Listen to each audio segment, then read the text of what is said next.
Hello friends. आज मैं आप लोगों के साथ शेयर कर रही हूँ राजस्थान की प्रसिद्ध मिठाई मोहन थाल। कुछ लोग बेसन की बर्फ़ी भी बोलते हैं।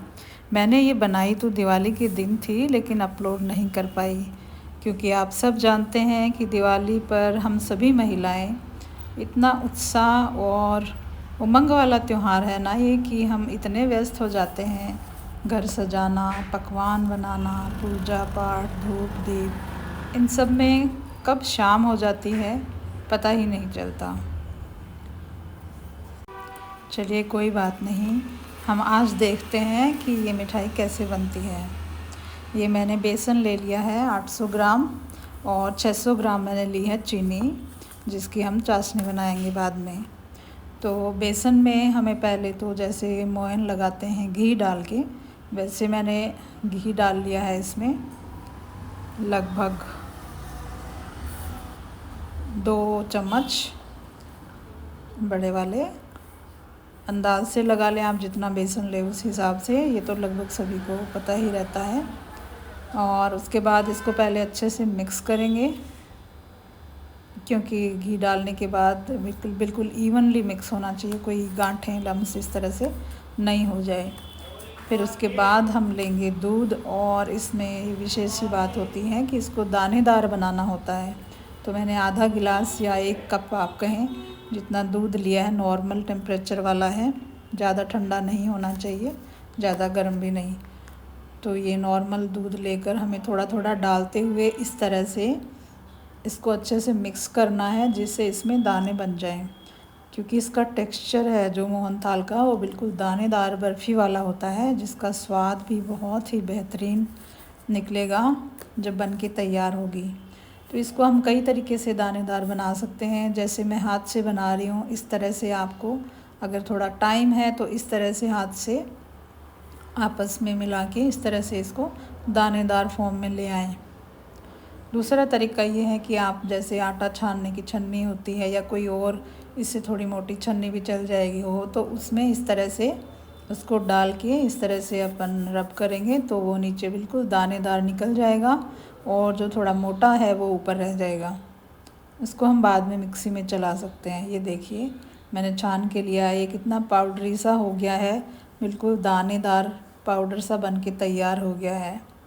बहुत ही अच्छे से सीखेगा। ये जो बच गया था थोड़ा छानने के दौरान, इसको मैंने ग्राइंड करके इसका भी पाउडर फॉर्म में ले लिया है। तो मिक्सी में चलाकर भी करते हैं कुछ लोग, आप वैसे भी कर सकते हैं, पर मुझे छन्नी वाला सबसे बेस्ट लगता है। बाकी का ऐसे कर लिया। ये सारा तैयार हो गया है अब अपनी भुनाई सिकाई के लिए। तो ये मैंने 400 ग्राम घी में वो सारा जो हमारा मटेरियल था, 800 ग्राम दानेदार बेसन, वो मिक्स कर लिया है। भुनना इसमें अहम होता है, चाहे कुछ भी लड्डू बर्फ़ी बनाएं, आटे की जो भी हमारे पास है उसकी भुनाई, उसकी पकाना, उसका बिल्कुल प्रॉपर होना चाहिए, और बिल्कुल स्लो फ्लेम पे हमें करना होगा। तेज़ करने से ऊपर से आपका जल जाएगा, आपको लगेगा बन गया, लेकिन वो स्वाद, वो सुगंध वो रहेगी ही नहीं। इसलिए विशेष ध्यान यही रखना है इसमें कि इसको हमें बिल्कुल स्लो फ्लेम पे पकाना है। लगभग इसमें 30-35 मिनट लग जाते हैं अच्छे से सिकने में, और बिल्कुल ये गोल्डन ब्राउन सा हो जाएगा। इसकी सुगंध, अरोमा है पूरे घर में, इतनी सौंधी सी फैल जाएगी, लगेगा किसी हलवाई की शॉप के पास खड़े हैं।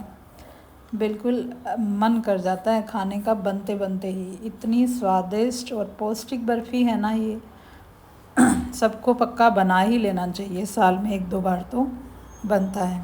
साथ ही ये बिल्कुल गिल्ट फ्री खा सकते हैं, क्योंकि ये एनर्जी बूस्टर तो होता ही है। बेसन रिच प्रोटीन होता है, ग्लूटेन फ्री होता है, डाइजेस्टिव भी होता है, और सबसे बड़ी बात कि मिठाई होते हुए भी ब्लड शुगर कंट्रोल करता है चना।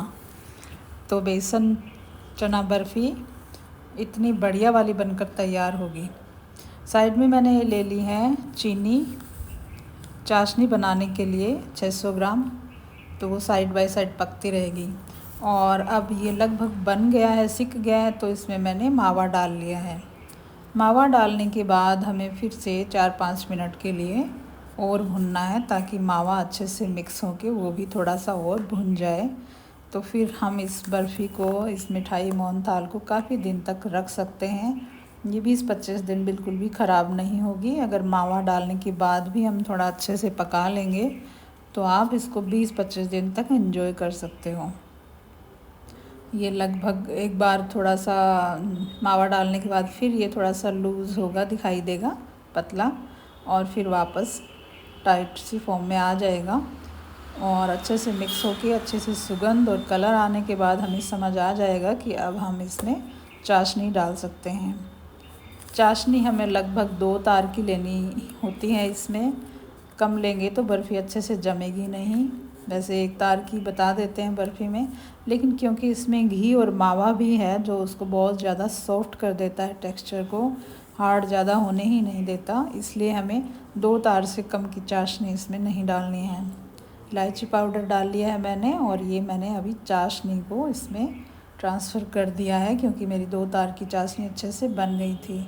चाशनी के लिए चेक करने के लिए 2 उंगलियों के बीच में ज़रा सा लेके हम देखते हैं तो उसमें 2 तार से निकलते हैं, बस वही 2 तार कहलाते हैं। तो इस तरह से चेक करके इसमें डालेंगे और फिर अच्छे से मिक्स कर देंगे। ये 2-4 मिनट चलाएंगे, तब तक अच्छे से घुल मिल जाएगी और बर्फ़ी जमाने के टेक्सचर में आ जाएगी। चम्मच के साथ ही घूमने लगेगी तो हमें पता लग जाएगा कि अब हम इसको बर्फ़ी ट्रे में ट्रांसफ़र कर सकते हैं। ज़रूर बनाकर खाइएगा। दिवाली पे तो ये राजस्थान में अक्सर घरों में बनती है। बेसन बर्फ़ी या मोहनथाल सभी कह सकते हैं, सभी मोहनथाल बोलते हैं जयपुर साइड के लोग। कुछ लोग बेसन बर्फ़ी भी बोल देते हैं, बात एक ही है। लेकिन बनते इतनी ज़बरदस्त हैं और ये नुकसान भी इतना नहीं करती है और मिठाइयों की तरह, क्योंकि ये प्रोटीन युक्त और ग्लूटेन फ्री हैं और बेसन की बर्फ़ी हम गिल्ट फ्री खा सकते हैं। तो ये देखिए साथ घूमने लग गई हैं बिल्कुल थिकनेस लेके। तो अब हम इसको ट्रांसफ़र करेंगे। ये मैंने चिकना करके थोड़ा सा ग्रीस करके रखा है थाली को, और एक वो है बर्फ़ी ट्रे। तो इन दोनों में क्योंकि मटेरियल ज़्यादा है तो मैंने 2 में लगाया है।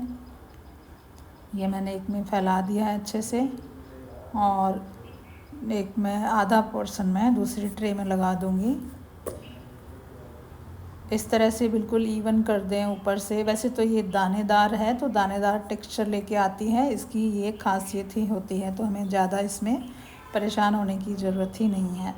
ये दूसरा मैंने ट्रे को रेडी करके रखा था, इसमें ट्रांसफ़र कर दिया है। एक में मैं इसको डेकोरेट करने के लिए बादाम कतरन से कर रही हूँ और दूसरे को मैं कर रही हूँ नारियल पाउडर से।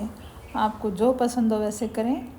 ये मैंने नारियल को थोड़ा सा ले लिया है इस तरह से तैयार करके।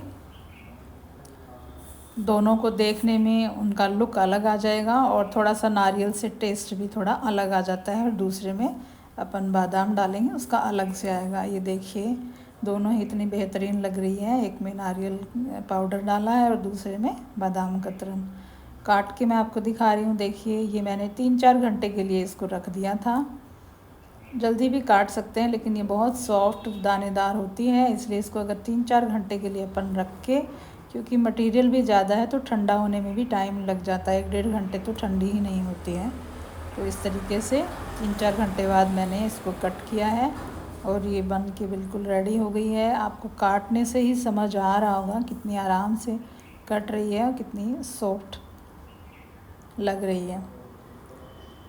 बिल्कुल माउथ वाटरिंग है, soft rich and melt in mouth.